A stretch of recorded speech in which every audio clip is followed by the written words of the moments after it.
Que dit la sagesse, grand maître, sur cette question pertinente? Deux hommes qui ont combattu ensemble, lutté ensemble pour conquérir un trône. L'un a tout donné, tout essayé, mais l'autre est devenu roi. Et aujourd'hui, les deux semblent marcher dans les directions différentes. Le peuple est divisé. Certains prennent parti pour les uns et d'autres pour les autres. Sur les réseaux sociaux, certains qui se réclament panafricanistes affirment clairement que l'un a trahi l'autre. Je veux savoir, grand maître, qui a raison et qui a tort, en parlant clairement de Bassirou Diomaye Faye et Ousmane Sonko. Tu me poses une question qui n'a pas de réponse facile. Parce que tu me parles de deux personnes réelles, avec des forces réelles, des faiblesses réelles, mais surtout un peuple réel qui les regarde. Et tu me demandes de trancher entre ces deux personnes, qui a raison et qui a tort, en appliquant toutes mes sagesses possibles. Avant toute chose, j'aimerais d'abord revenir sur une déclaration que tu as faite et qui a attiré mon attention particulière. Tu sais, la vérité n'a pas besoin de crier pour exister. C'est le mensonge qui en a besoin de crier pour exister. Le soleil ne crie pas avant d'annoncer sa présence. Le soleil se lève, il brille et tout le monde regarde sa lumière. Sa lumière seule suffit. L'eau pure n'annonce pas qu'elle est pure avant de couler. Elle coule, tout le monde regarde et tout le monde la boit. Une vérité reste vérité, même si elle est portée par 1000 personnes. Une vérité reste vérité, même si elle est rejetée par tout le monde. Une vérité reste vérité, même si vous ne l'applaudissez pas. Parce que la vérité, c'est sa nature. Elle est vérité, c'est pourquoi elle est là. Et elle ne pourra jamais changer.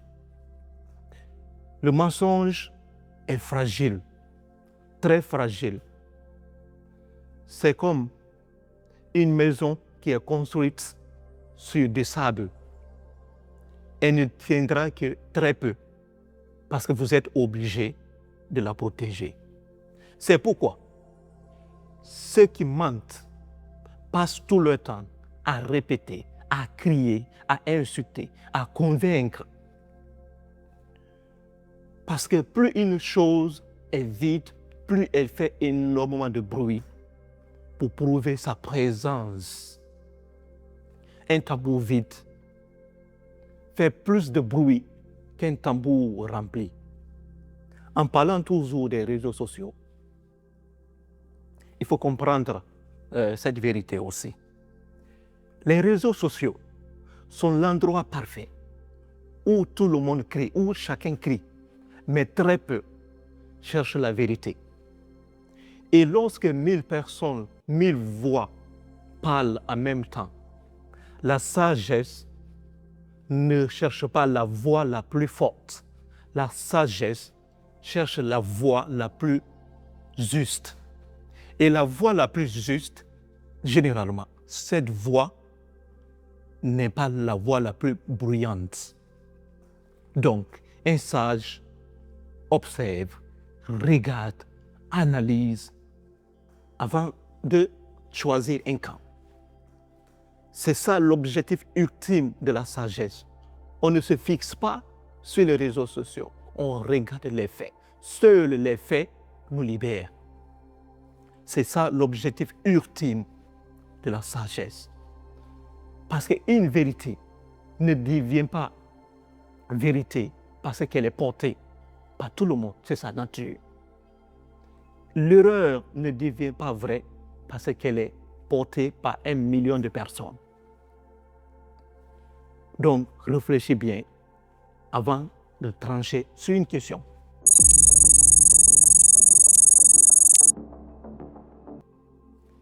Maintenant, revenons sur ta question principale.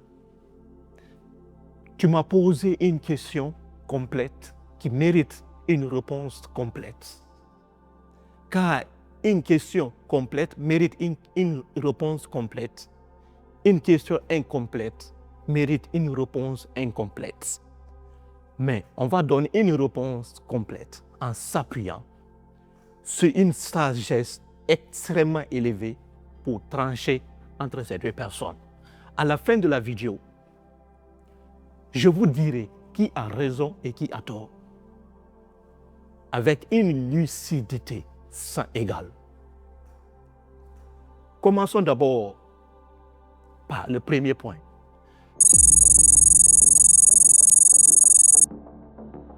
Commençons d'abord par un point essentiel. Ce que l'histoire révèle sur les révolutionnaires africains qui arrivent au pouvoir, parce que la sagesse m'oblige de regarder tous les angles possibles. Ce que l'histoire révèle sur les révolutionnaires africains qui arrivent au pouvoir est l'un des événements les plus constants et les plus douloureux de l'histoire de la politique africaine. Commençons par un point essentiel. Rappelons-nous la parole de Thomas Sankara, ce que Thomas Sankara avait dit. Thomas Sankara, qui a prédit pour lui-même, mais aussi pour les autres, a dit ceci. Le système néocolonial a une propriété remarquable parce qu'il ne suffit plus de tuer tout ce qui le défie. Il lui suffit juste qu'il s'arrête quelque part et il vous attend. Il vous attend jusqu'à ce que vous arrivez au pouvoir. Arrivé au pouvoir, ce système vous présente tous ces outils de contrainte. Arrivé au pouvoir, il vous montre vos dettes, vos marchés financiers, vos états financiers, ces outils d'influence, ces bases militaires, et le pire, ces hommes qui sont présents dans vos institutions. Et après, il vous dit silencieusement, gouvernez avec ça ou non. Et généralement, ceux qui arrivent au pouvoir, en regardant la situation, d'autres choisissent le compromis. Et certains parmi eux choisissent la rupture totale. Et ceux qui choisissent la rupture totale, nous connaissons la suite de l'histoire. Thomas Sankara, qui avait prédit pour lui-même et aussi pour les autres, choisit la rupture. Il a été assassiné. 4 ans après, Patrice Emery Lumumba a été assassiné parce qu'il choisit aussi la rupture. Kwame Nkrumah, il choisit le compromis progressivement, mais il fut renversé de l'intérieur par un coup d'État, supporté par une force extérieure. Voilà quelques exemples. Il y en a plein d'exemples qui confirment cette sagesse. Mais la sagesse ne va pas se limiter là, avant de donner une conclusion finale. Qui a tort et qui a raison? La sagesse m'oblige aussi de regarder sur un autre angle qui est essentiel.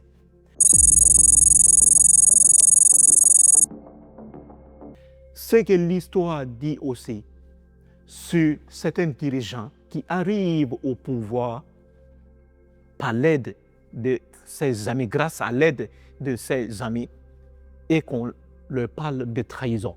Regardons encore quelques faits essentiels. Soundiata Keita.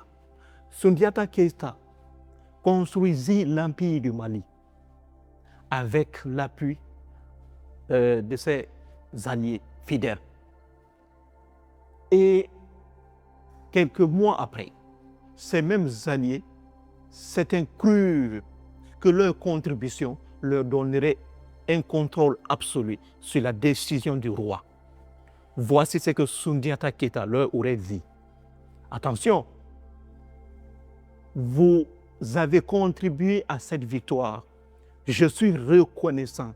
J'en suis reconnaissant éternellement. Mais attention, la reconnaissance n'est pas le pouvoir. La gratitude n'est pas l'obéissance. Il leur dit ça. Je vais essayer d'expliquer pour que vous puissiez comprendre. Certains confondent deux choses. Détenir l'autorité et être reconnu sont deux choses différentes. Je m'explique. Une personne peut avoir contribué énormément à une victoire, mais cette contribution ne lui donne pas automatiquement le pouvoir. Parce que la gratitude n'est pas l'obéissance. Oui, c'est vrai, la gratitude nous oblige à être parfois honnête. C'est une dette morale. Mais cette reconnaissance ne te donne pas directement le pouvoir. C'est comme un professeur qui a longtemps contribué au succès d'un de ses élèves et ce dernier est devenu médecin. L'enseignant, et là il est content. L'élève sera reconnaissant éternellement, mais cela ne donne pas l'obligation à son professeur de devenir le directeur de l'hôpital. Ça, c'est deux choses extrêmement essentielles à comprendre. Parce que la gratitude n'est pas une obéissance. Je t'ai aidé et tu dois maintenant me suivre comme un animal tout le temps. Ça, c'est impossible. Ça ne se fait pas. Parce que le vrai sens de la gratitude n'est pas une soumission. Le vrai sens de la gratitude ne transforme pas une personne libre en un serviteur. Si la personne le fait, alors ce n'est plus de la reconnaissance, ce n'est plus de la gratitude. C'est de ça qu'il s'agit. On ne va pas se limiter là aussi. Regardons un autre fait essentiel, récemment. Nelson Mandela et Olivier Tambo. Nelson Mandela et Olivier Tambo, avec certains de ses alliés, construisirent l'ANC. Et progressivement, avec le temps, Nelson Mandela devient président de l'Afrique du Sud. Certains de ses compagnons, de ses anciens amis qui ont contribué à cette victoire réapparaissent. Il disait clairement à Nelson Mandela, Dieu merci, vous êtes maintenant au pouvoir. Ils crurent que leur contribution à cette victoire leur donnerait une autorité totale sur la décision du président de la République. Nelson Mandela s'arrêta un moment, les regarde les yeux dans les yeux et il leur dit ceci. La libération d'un peuple n'appartient à personne, ni à celui qui a le plus combattu, ni à celui qui a le plus souffert. La libération d'un peuple appartient au peuple lui-même, pas à un individu. Un président de la République est le président de tous les citoyens, pas le président de ceux qui l'ont aidé à devenir président. Comprenez ça. Voilà ce que l'histoire révèle encore sur les deux angles. Mais la sagesse ne va pas se limiter là. La sagesse va continuer encore parce qu'il faut donner des arguments solides en se basant sur des faits réels pour justifier qui a tort et qui a raison.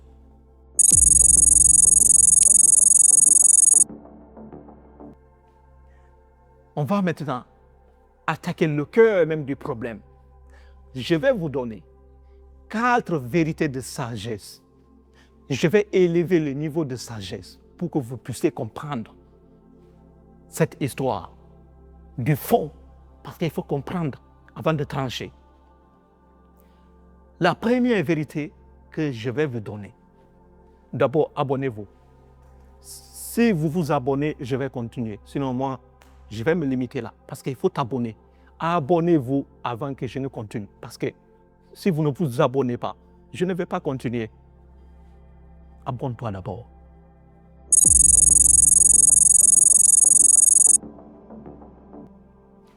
La première vérité, c'est quoi? Une promesse publique est un contrat public. Je m'explique. Une promesse publique est un contrat public. Seul le peuple a les derniers mots. Parce que la promesse est faite au peuple, pas à un individu, pas même à Ousmane Sonko. C'est le peuple qu'on voit, c'est le peuple qui a les derniers mots.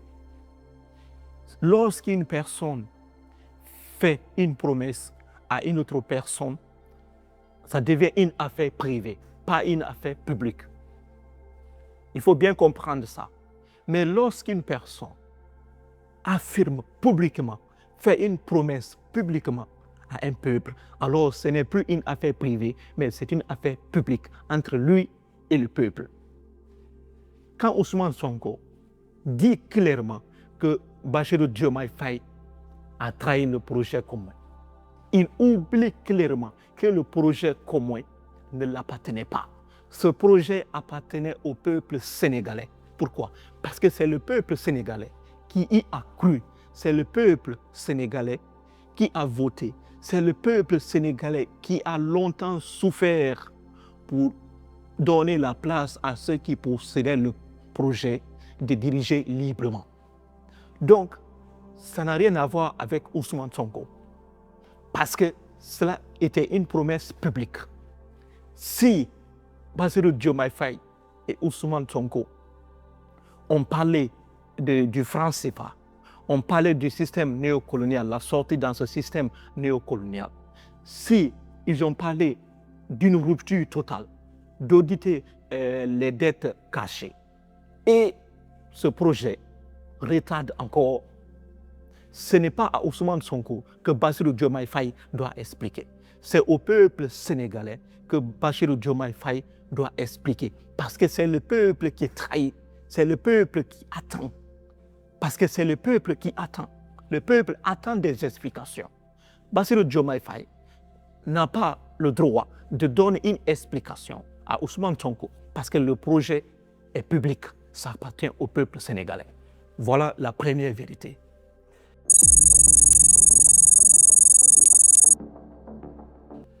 La deuxième vérité de sagesse, je vais encore élever le niveau de sagesse le plus élevé possible. Je vais aller jusqu'au fond. Une promesse non tenue a besoin d'explication. Je m'explique. Si le projet ne marche pas, si le projet retarde, alors il faut expliquer de façon honnête, sans haine, sans gêne au peuple sénégalais pourquoi le projet n'a pas marché ou bien pourquoi le projet retarde. Parce que la rectification des noms est le fondement de la justice. Il faut nommer une chose par son nom, sans haine, sans gêne, sans malhonnêteté. Il faut dire de façon claire pourquoi cela ne marche pas. Si Bassirou Diomaye Faye avait promis au peuple sénégalais clairement que lorsqu'il serait président de la République, il auditerait les dettes cachées du Sénégal et il ne l'a pas fait. Alors, ça, c'est un reculement, pas une trahison encore. Si Bassirou Diomaye Faye avait parlé de retirer le Sénégal de ce système franc CFA et il ne le fait pas jusqu'à présent, alors c'est une promesse non tenue. Si Bassirou Diomaye Faye avait dit clairement, une fois au pouvoir, il ne travaillerait pas avec ceux de l'ancien système qui sont liés au système néocolonial, mais aujourd'hui, il continue à collaborer avec eux en les réintégrant. Alors, ça, c'est une régression totale, pas encore une trahison. Les mots justes permettent de faire des analyses justes. Et une analyse juste permet de trouver des réponses justes, des actions justes. Donc, ce que je dis, ce n'est pas un jugement qui porte directement, qui accuse directement Bassirou Diomaye Faye. C'est juste un écart entre ce qu'un homme dit et ce qu'un homme fait. Voilà la deuxième vérité de sagesse que j'aimerais aussi vous donner.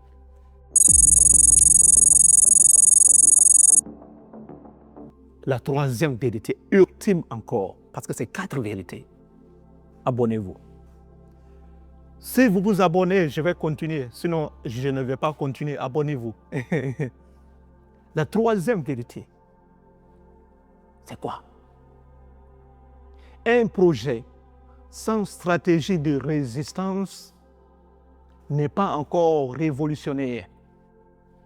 Je m'explique. En se basant sur Cheikh Anta Diop. Cheikh Anta Diop nous avait dit quelque chose de très, très important que nous n'allons pas oublier. Cheikh Anta Diop nous a dit quoi? Il disait ceci: la souveraineté ne se demande pas. Elle se construit brique par brique, avec un projet clair, un calendrier clair, une stratégie précise et aussi une méthode de résistance prévisible. On se pose maintenant la question. Parce que un projet qui n'a pas pris en compte tous les autres paramètres sera toujours surpris d'attendre promesses non tenues. Et en politique, la surprise est un recul. Bassirou Diomaye Faye, ils avaient un bon projet. Et Ousmane Sonko, ils avaient un bon projet. Mais ont-ils considéré tous les paramètres possibles? Comment les FNI réagiraient à leur projet? Comment la France réagirait à leur projet? Comment même certains de l'ancien système réagiraient à leur projet? Ont-ils fait ça? C'est la question qu'on se pose. Parce qu'aujourd'hui, ils parlent de trahison. L'un parle de trahison. Est-ce que ont-ils préparé clairement une stratégie de résistance face aux problèmes auxquels ils sont confrontés aujourd'hui? Ça, c'est la troisième vérité de sagesse que seuls Bassirou Diomaye Faye et Ousmane Sonko pourront répondre.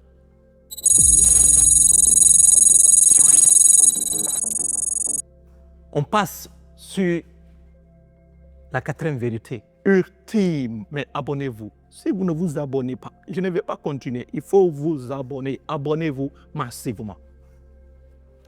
Quatrième vérité essentielle. Ce que la sagesse dit sur la question du franc CFA. Oui, ce que la sagesse dit sur la question du franc CFA est essentiel. On va se baser sur Thomas Sankara Tuzo, un homme extraordinaire qui avait la réponse à toutes les questions. Oui, presque toutes les questions. Parce que lui, il était extrêmement intelligent. Il a dit ceci: la dette est une reconquête de l'Afrique. Et le franc CFA en est l'un de ses instruments. La sortie de ce franc CFA est une condition sine qua non de la souveraineté africaine. Parce que lorsqu'un pays qui se dit souverain voit sa propre monnaie imprimée ailleurs, ces décisions les plus importantes sont prises à Paris. Même si ce pays possède un drapeau, son armée, etc. Ce pays n'est pas encore souverain, ce pays n'est pas encore indépendant, parce que ce pays dépend de l'avenir d'un autre. Bassirou Diomaye Faye, si réellement il avait promis au peuple sénégalais qu'il retirerait le Sénégal de ce système néocolonial, et il ne l'a pas encore fait, appelle cela comme une promesse non tenue, pas encore une trahison. Parce que la sagesse ne peut pas dire clairement que c'est une trahison. Vous allez comprendre pourquoi. D'abord, l'événement est toujours en cours. Rien n'est encore fixe. Oui, tout est dynamique pour le moment. Donc, ça, c'est une vérité essentielle à comprendre sur la question du franc CFA avec Bassirou Diomaye Faye. Ce que la sagesse dit sur les dettes cachées. Tout c'est dans dans la quatrième vérité. Oui, je les ai englobés tous dans la quatrième vérité. Pour ça, on va s'intéresser à un philosophe qui a donné une réponse exceptionnelle à cette question. Ibn Khaldun, l'un des philosophes arabes les plus influents de l'éternité, de l'humanité. Il a dit ceci: lorsqu'un État cache à son peuple son état financier, alors cet État gère un mensonge. Et un mensonge gouvernemental, gros soit-il, avec le temps, finira par exploser en laissant un dégât énorme, proportionnel à la durée du mensonge. Voilà ce que ce grand savant a dit. J'ai aimé cette affirmation. Donc, Bassirou Diomaye Faye, s'il avait dit clairement au peuple sénégalais qu'il auditerait sur les dettes cachées, et il ne le fait pas, alors c'est une promesse non tenue jusqu'à présent. Ce n'est pas de la transparence. Il n'a pas fait une transparence et il doit le faire pour laver son honneur. Sinon, le mensonge finira par exploser avec un dégât énorme proportionnel à la durée du mensonge. Donc, il doit justifier ce que la sagesse dit encore sur les anciens du système qui sont réintégrés de nouveau. Ce que la sagesse dit sur ça, c'était de l'ancien système. Réintègre le nouveau dans le système, dans le nouveau système de Bassirou Diomaye Faye. Ce que la sagesse dit sur cette vérité, on va se baser sur Épictète. Épictète, il avait la réponse à cette question. Il a dit: dis-moi avec qui tu gouvernes, je te dirai vers où tu gouvernes. Un président peut avoir de très bonnes intentions, mais s'il se fait entourer par des personnes avec des intérêts différents, ces intentions ne survivront pas. Pourquoi? Parce que les personnes qui ont leurs intérêts différents du président de la République ne vont pas changer parce qu'un nouveau président est venu. Ils réadapteront leur stratégie avec la façon la plus sophistiquée possible. Voilà ce que la sagesse voulait vous dire sur les 4 vérités.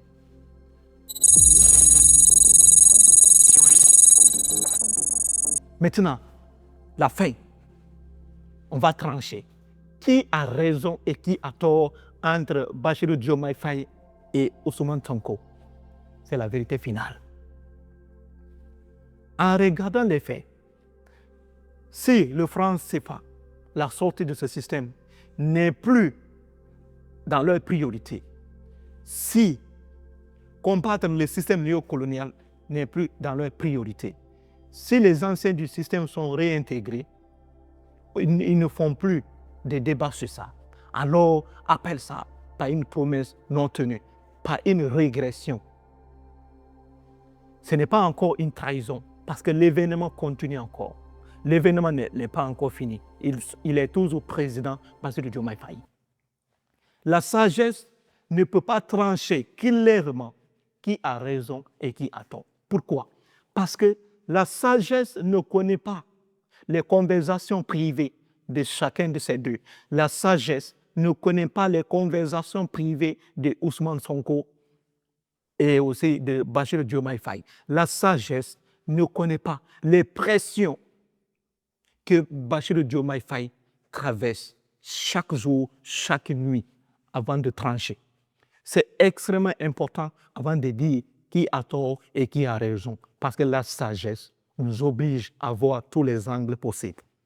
Mais il y a une chose qui est absolue dans cette histoire. C'est quoi?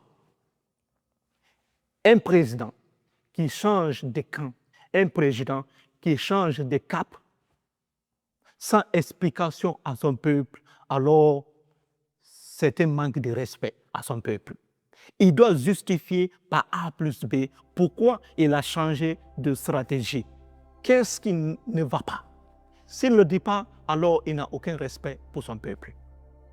Mais aussi, un opposant qui passe tout son temps à critiquer tout le monde sans une ambition claire et nette, supposant aimer le peuple, alors il n'aime pas le peuple, il aime que le chaos. Et aussi, le peuple qui choisit son camp sur les réseaux sociaux a déjà perdu son pouvoir, croyant toujours qu'il le détient. Voilà ce que j'aimerais vous dire sur cette histoire. Mais avant de dire Sonko a raison, Sonko a tort, Bassirou Diomaye Faye a raison, Bassirou Diomaye Faye a tort, etc. Vous vous posez énormément de questions. La meilleure solution, la sagesse nous oblige à faire sortir Bassirou Diomaye Faye devant le public. Il dit clairement ces 4 vérités. Vous lui posez des questions sur le franc CFA. Monsieur le Président, vous nous aviez parlé de la sortie de ce système néocolonial. Vous nous aviez parlé d'auditer les dettes cachées. Et vous n'êtes plus capable de faire tout ça aujourd'hui. Qu'est-ce qui a changé? Si réellement quelque chose a changé, nous sommes là. Il faut nous expliquer pour que nous puissions comprendre. Parce que vous ne parlez pas. Parlez, dites clairement la vérité au peuple pour que ce dernier puisse comprendre. Ça, c'est extrêmement important. Parce que la sagesse me dit, lorsque 2 personnes se battent, la sagesse ne choisit pas un camp, mais plutôt la sagesse s'appuie sur des faits clairs et nets avant de trancher. Voilà ce que j'avais à dire sur cette histoire. Et laissez-moi en commentaire ce que vous en pensez, parce que j'ai vraiment hâte de vous lire. Merci et merci. Prenez soin de vous.